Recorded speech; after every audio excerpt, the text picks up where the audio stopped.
Today we're testing out 12-volt budget batteries, but instead of wasting your time with 5 videos, we're going to cram it all into this video. So we're going to rip these all apart, and if any of them look exceptionally good on the inside, then we'll do further testing. And with budget models, you never know what's inside. Sometimes they're incredible and they look really boring on the outside. Sometimes they look really cool on the outside and they're awful on the inside. But you never know, so it makes it really fun. I love making these videos because I have no clue what's going to be inside. But actually, this one has a good build quality, but there was a software issue. So we're going to test to see if they actually fixed that. But yeah, with these other ones, you have no idea. Like Lvgoo, Sokerdy, the BunFloe, the Vatrer, like these names are ridiculous. But sometimes you get lucky and there's a really good one. So yeah, let's get started.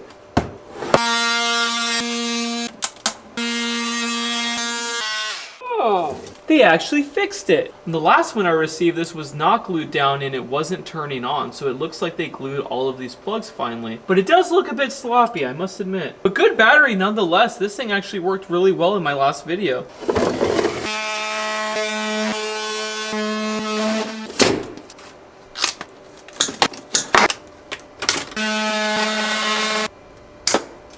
These are the smallest wires we've seen so far. That is not a good sign. And the case isn't glued that nicely. That's not good. Not looking good for BunFloe right now. It says dedicated and professional. Sure, pal.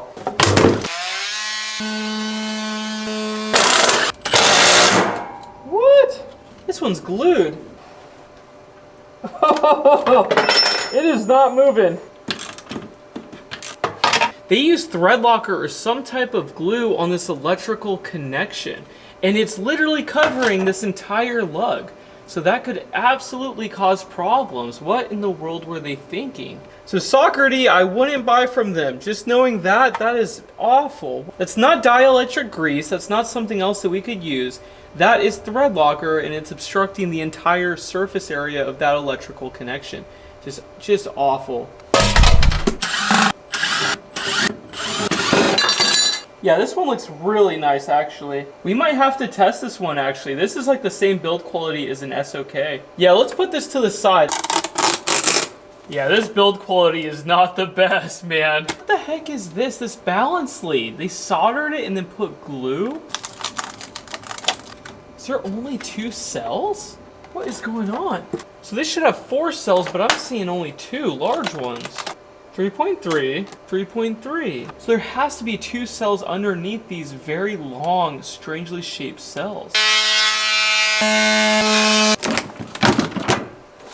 Ugh, what is that? This thing is disgusting, man. No one should. What is this? Tape? They put some duct tape on the inside? This thing's wet all over. One of the balance cables got ripped off. What is going on in here? This weld failed before the wire did.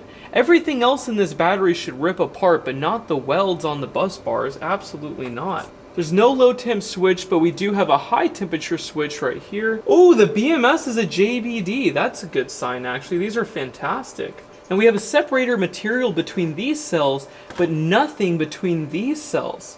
That is a bad design.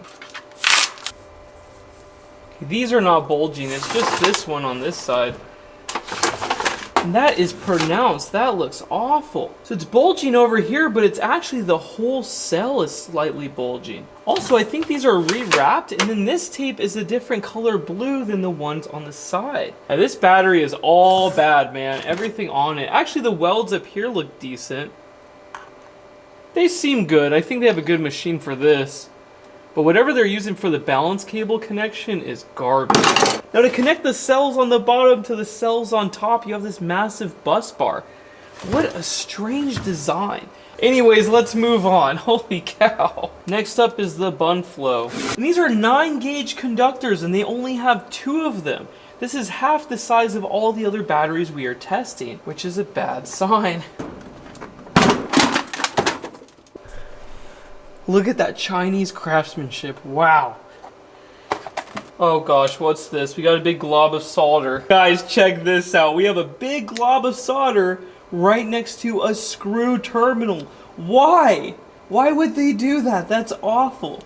It did reach the proper temperature, but let's see if it damaged anything else on here. It's a JBD as well. Dang, is JBD selling to all of these cheaper manufacturers now? That is a good sign that they're using a good BMS, because the BMS is the #1, failure point for these cheap batteries. So a lot of these probably work just fine, even with the bad build quality. But would you want this in your house running every day?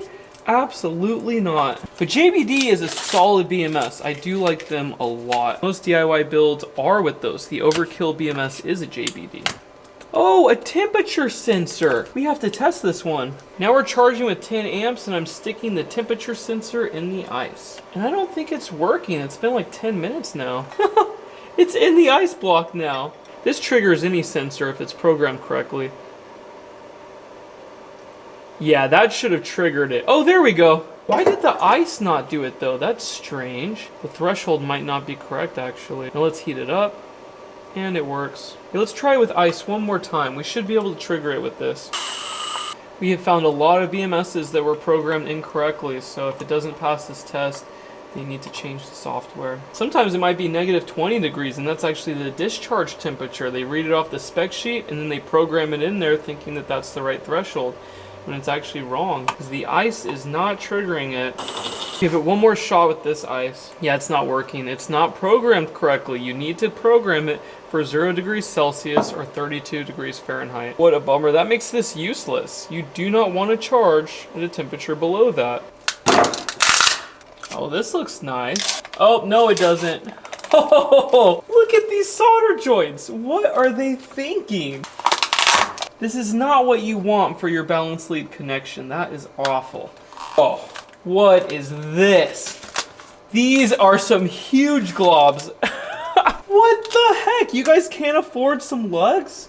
Really? Look at how much solder is on this thing. Okay, is this first or second for worst build quality? This is garbage. Oh, this was the BunFloe. Yeah, not a good battery. What the heck, guys? Sadly, this is probably assembled by 12-year-olds. So think about how hot you have to get this terminal in this cell to have the solder flow properly.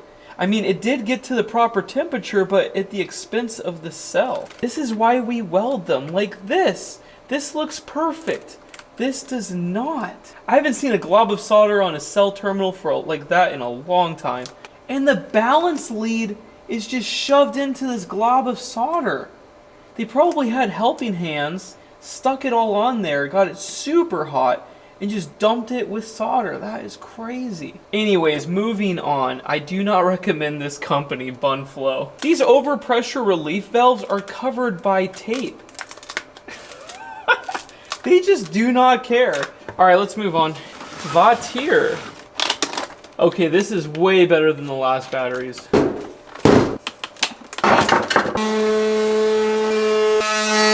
I don't know how other channels review batteries and they don't tear them down. Like, look at how many problems we've already found in like the first 30 minutes. This glue is not even necessary. Jeez. Let's test out the low temp charging protection to see if it works. All right, we're charging. Here's some ice. And look at that, it works. That was like 10 seconds. Now let's heat it up. And it works instantly. Perfect. Vatrer. Holy cow, $259? Charging protection. Nice.